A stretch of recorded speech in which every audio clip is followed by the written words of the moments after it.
Bismillahirrahmanirrahim. Assalamualaikum warahmatullahi wabarakatuh. Waalaikumsalam warahmatullahi wabarakatuh. Alhamdulillah nahmadu wa nasta'inu wa nastaghfiruh wa na'udzu billahi min syururi anfusina wa min sayyiati a'malina. May yahdihillahu fala mudhillalah wa min fala hadiyalah. Asyhadu an la ilaha illallah wa la syarikalah wa asyhadu anna Muhammadan abduhu wa rasuluhu la nabiyya ba'dah. Ustadz Fakar, syukran Ustadz atas waktunya dapat kembali di tengah-tengah studio Lisan. Dan kesempatan ini kita akan membahas berkenaan dengan undang-undang yang sampai hari ini nggak jadi-jadi. Padahal ini adalah menjadi undang-undang yang menjadi tuntutan ya atas terjadinya kemarin demonstrasi besar-besaran itu. Jadi itu undang-undang berkenaan dengan perampasan aset buat para pelaku koruptor ya. Baik Ustadz, di awal ini pertanyaannya adalah apa yang sebetulnya ya undang-undang ini tuh tidak gonggong gitu ya. Tidak gol-gol menjadi undang-undang yang bisa diimplementasikan menjadi undang-undang di negara kita. Ya. Yes, baik, bismillahirrahmanirrahim. Assalamualaikum warahmatullahi wabarakatuh. Waalaikumsalam warahmatullahi wabarakatuh. Alhamdulillah wassalatu wassalamu ala Rasulillah wa ala alihi washabihi wa man amma ba'd. Jadi RUU ya, rancangan undang-undang terkait dengan perampasan aset itu di dalam perjalanan memang sudah cukup lama ya, sudah cukup panjang ya. Sekitar 2019 ya. Dan itu berlangsung sekian tahun ya, tahun 2022 2023 ya, sudah berkali-kali diajukan lagi tapi ternyata nampaknya masih belum berhasil ya, mentah ya. Sehingga ini salah satu yang kalau tuntutan para pendemo kemarin itu kan memang harus diwujudkan ya undang-undang tersebut, karena ini salah satu yang bisa menjadikan para koruptor itu paling tidak mereka akan berpikir untuk melakukan korupsinya ya, karena dengan undang-undang perampasan aset itu mereka ketika diketahui melakukan korupsi ya aset-aset hasil korupsi itu akan disita ya, dan itu menjadi aset negara untuk masuk ke APBN ya. Nah ini kan kalau jumlah aset korupsi itu menjadi atau sesuatu yang sangat besar ya. Nah, dana itu kalau dikembalikan ke negara atau dilakukan perampasannya dan menjadi anggaran negara, itu menjadi anggaran yang cukup besar. Betul. Cuma problemnya itu kan ketika seseorang untuk bisa dinyatakan bersalah melakukan korupsi itu kan untuk bisa membuktikan itu bukan perkara yang mudah ya. Betul. Selama ini yang paling dianggap cukup efektif kan kalau terjadi OTT ya. Operasi tangkap tangan. Tapi OTT kan bukan perkara mudah juga ya. Yang biasanya terjadi itu kan kalau sudah ada orang yang melaporkan kemudian disiapkan untuk melakukan aksi-aksi yang bisa mengarah kepada OTT. Nah, itu baru kemudian menjadi bukti yang sangat tepat ya. Tapi di luar itu kan sangat sulit ya, dan sedikit yang kemudian bisa bisa terjerat seorang itu kemudian dibuktikan kasus korupsi. Nah, oleh karena itu RUU perampasan aset itu harusnya menjadi salah satu paket ya dengan undang-undang yang bisa menjadikan proses pembuktian itu bisa berjalan efektif ya. Nah, apa itu? Yaitu undang-undang atau pembuktian terbalik ya. Pembuktian terbalik itu adalah orang yang dicurigai itu mendapatkan kekayaan yang tidak normal. Nah, itu dia harus membuktikan bahwasanya kekayaan itu diperoleh dengan jalan yang benar ya. Bagaimana caranya? Ya kalau ASN atau pejabat itu kan sudah jelas ya. Perhitungan pendapatannya berapa per bulan ya. Betul. Kemudian dalam satu tahun berapa. Nah, kalau dan itu kan ada pelaporan rutin ya, pelaporan tahunan. Di awal mau menjadi pejabat itu kan juga ada laporan kekayaannya berapa ya. Kemudian setelah selesai menjabat dia dihitung lagi kekayaannya berapa. Nah, kemudian dianalisis pendapatan per bulan per tahun berapa, sehingga total setelah selesai menjabat perhitungan kekayaan berapa. Kalau ternyata ada jumlah yang di luar nilai itu, nah itu kan harus dicurigai apakah dia itu melakukan korupsi atau tidak ya. Nah, untuk bisa mendapatkan bukti itu, nah efektif itu dengan jalan pembuktian terbalik. Ya. Jadi pihak yang dianggap ya melakukan kecurangan atau yang dicurigai itu sendiri yang harus membuktikan. Nah, itu akan efektif. Nah, tapi kalau hanya sekedar undang-undang perampasan aset. Ya. Nah, untuk bisa merampas itu bagaimana kan Iya, nggak mudah ya, karena itu harus satu paket ya. Iya. Nah, itu yang diharapkan bisa ya memperkecil lah jumlah koruptor ya, dan bisa lebih efektif. Walaupun kalau dalam konteks untuk bisa menjadikan korupsi itu benar-benar cukup bersih ya, harusnya bukan hanya itu ya. Iya. Tapi proses pencegahan ya, pencegahan itu termasuk ya pendidikan ya, pendidikan karakter, pendidikan orang-orang yang atau generasi orang-orang yang akan menjadi pejabat ya, dan juga termasuk memilih orang-orang yang memang punya kapasitas ya, kapasitas moral, kapasitas Iya. benar-benar kemampuannya dan seterusnya ya. Nah, itu akan bisa menjadikan korupsi itu akan minim ya. Yang kedua itu kalau terjadi korupsi maka harus ada hukuman yang pasti dan yang cukup ya. Artinya orang bisa korupsi itu kan karena tidak ada kekhawatiran, tidak ada rasa takut kalau dia korupsi kemudian bisa diketahui hukuman itu ringan ya, orang akan merasa enak aja ya melakukan korupsi. Baik, Ustaz. Sebentar. Ini kan seolah kayak tarik ulur, Ustaz ya. Berkenaan dengan RUU perampasan aset itu sampai hari ini memang belum terjadi, belum menjadi undang-undang tadi. Apakah memang ini ada unsur politik dan kepentingan atau memang ada sebagian pihak yang memang merasa khawatir ya ketika ada perampasan undang-undang perampasan aset ini ada ya kepentingan yang terganggu? Ada nggak unsur indikasi ke arah sana? Ya kalau indikasi ataupun dugaan itu tentu Pasti ada ya, pasti, karena undang-undang itu nanti yang akan menjadi korbannya adalah pihak-pihak yang sekarang ada di pihak kekuasaan, termasuk di lembaga legislatif ya. Karena itu kalau undang-undang itu benar-benar diwujudkan ya mereka harus siap-siap, termasuk yang akan disasar ya. Nah karena itu kalau sekarang itu menjadi sesuatu yang sulit ya, jangan-jangan pihak mereka sendiri yang melakukan upaya untuk tidak sampai diundangkan. Wah, itu mengerikan ya. Baik, Ustaz, singkat saja nih. Ini kan terus bergulir ya, Ustaz. Tipikor itu ya terus bergulir dan seolah tidak ada perubahan yang membaik, justru malah semakin seperti fenomena ya gunung es.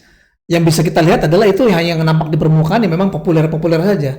Tetapi pada faktanya bisa kita lihat ya, belum lagi di daerah itu bagaimana sesuatu yang memang tidak kita lihat ternyata lebih besar. Nah, bagaimana cara efektifnya ya, terutama dalam kacamata Islam, Ustaz, untuk betul-betul memberangus sampai ke akar-akarnya tipikor ini hilang gitu di negeri kita ini. Iya, tadi saya sampaikan bahwasanya sudah disinggung ada beberapa perlakuan yang harus dilakukan. Yang pertama itu proses pendidikan ya, proses pembinaan masyarakat secara umum, khususnya mereka yang dikondisikan untuk menjadi pejabat ya. Jadi memilih pejabat tentu adalah orang-orang yang punya kapasitas moral, etik ya, dan juga kapasitas secara teknis ya. Nah, yang kedua itu kan dalam konteks untuk pencegahan ya. Jadi calon-calon yang diharapkan adalah orang yang benar-benar punya kapasitas. Yang kedua, mekanisme untuk bisa menjadikan bahwa korupsi itu rendah ya dengan jalan tadi ya, hukuman-hukuman yang setimpal atau bahkan hukuman yang berat ya. Yang berat, betul. Sehingga orang itu akan takut untuk melakukan korupsi. Nah, hukuman itu diantara lain itu adalah melakukan penyitaan aset ya.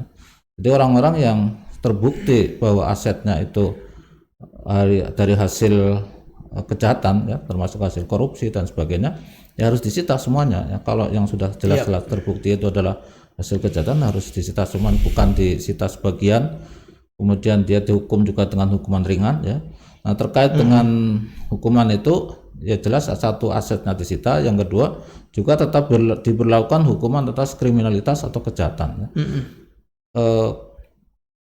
Korupsi itu termasuk kejahatan yang besar ya. Kenapa? Karena korupsi yang terjadi ya memang, dan di banyak negara terjadi korupsi itu akan menyebabkan rusaknya ekonomi dan hancurnya upaya untuk melakukan pensejahteraan masyarakat. Masyarakat sulit untuk bisa sejahtera ketika anggaran-anggaran negara ya, anggaran yang harusnya itu diperuntukkan untuk kesejahteraan itu kemudian dikorup oleh pihak-pihak tertentu. Nah, sementara mereka yang sudah melakukan korupsi itu kemudian dananya dialokasikan dengan sesuatu yang tidak efektif ya. Dengan money laundry ya, cuci dana ya, dengan cara-cara misalnya ya dikasihkan ke pihak-pihak tertentu untuk disembunyikan. Nah itu yang kedua ya, dari sisi pemberikan hukuman. Nah termasuk hukuman mati ya. Kalau orang-orang yang kejahatan korupsinya besar dan dampaknya luar biasa, ya tentu layak diberikan hukuman yang sangat berat, yaitu hukuman mati. Bisa sampai mati berarti ya? Kalau itu dilakukan, insya Allah betul. Terjadinya korupsi itu akan minimalis ya. Nah, termasuk dengan cara tadi ya, penyitaan aset. Iya. Baik, Ustaz, Masya Allah. Obrolan berkenaan dengan RU tentang perampasan aset memang terus bergulir di tengah-tengah masyarakat, dan harapannya adalah secara luas masyarakat itu berharap sekali tentunya kepada para legislator ya, yang karena mereka yang yang sedang melakukan RU melakukan rancangan undang tersebut, dan ini harapannya adalah segera menjadi undang-undang. Itu kan menjadi minimal ada harapan bahwa pemerintah itu ada tujuan yang serius untuk menghilangkan, memberangus dan menghentikan tindak pidana koruptor yang sampai saat ini itu dilihatnya memang semakin parah kondisinya. Baik Ustaz Fakar, terakhir silakan barangkali ada penutup sebagai closing. Jelas ini kan kadang-kadang ada yang bertanya ya, apakah cara seperti ini itu ada di dalam Islam itu ya? Iya betul. Nah, perampasan aset itu kalau di masa pemerintahan Islam ya, di masa Daulah Khilafah itu kita mengenal misalnya di masa Umar ya, yang pada saat itu salah seorang pejabat yang ditanya-tanya ya, diselidiki itu kan Abu Hurairah. Itu perawi hadis yang sangat terkenal ya. Tapi Umar ya, begitu hati-hatinya ya, sehingga orang-orang yang beliau itu khawatir orang tersebut itu melakukan atau kejahatan ekonomi ya, itu benar-benar harus diselidiki. Nah pada saat itu Abu Hurairah itu membawa emas yang jumlahnya sangat banyak ya. Nah ketika itu sampai kepada Umar, kemudian beliau menanyakan ini dari mana ya, kemudian bahkan dengan ungkapan yang barangkali untuk kondisi sekarang itu menyakitkan ya, dianggap Abu Hurairah itu musuh Allah, musuh kaum muslimin ya.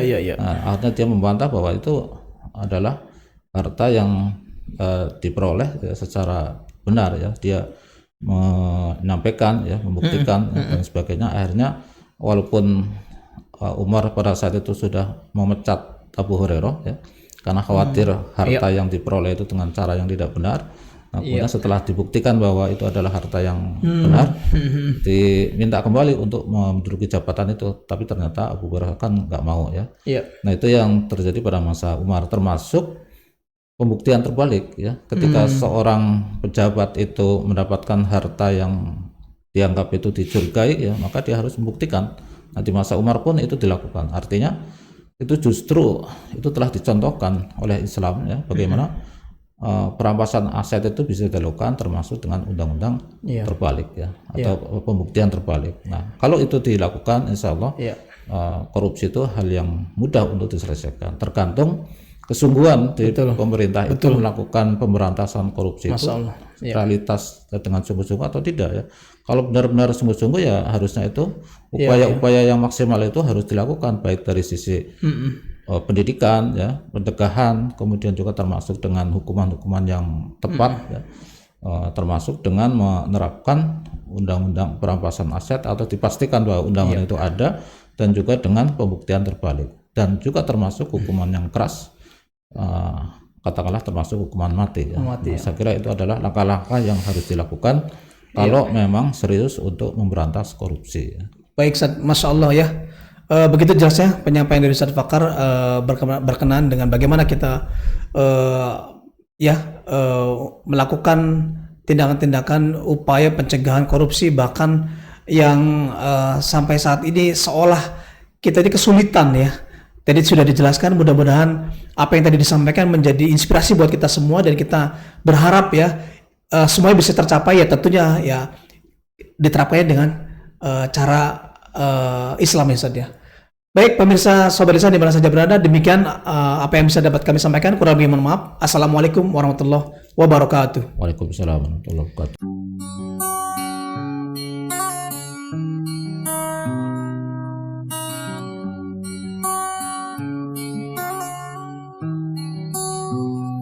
Lisan